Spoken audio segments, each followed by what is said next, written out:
Yeah, here at PAX we just announced Cantrip, which is a fantasy and RPG inspired clothing line.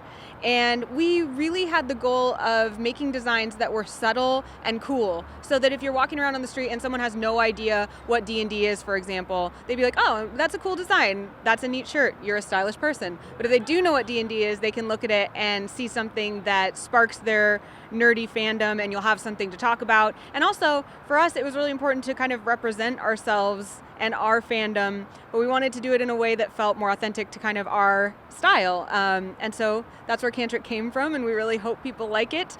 We're selling a few preview items here at PAX, but we're planning on launching the website in fall 2019. I really like wearing fandom clothing, and I especially like wearing things that are cool by the nature of their existence, but then also give me something to talk to people about if they share a common interest with me. And so that's where I think the desire for this kind of clothing came from. And then working together with Aaron Gray, Shifted Soul, who's an amazingly talented designer and could translate some of our ideas into really actually cool looking clothing. And of course, Nate Wants to Battle from Dice Camera Action, who shares similar kind of stylish aspirations and fandom to me.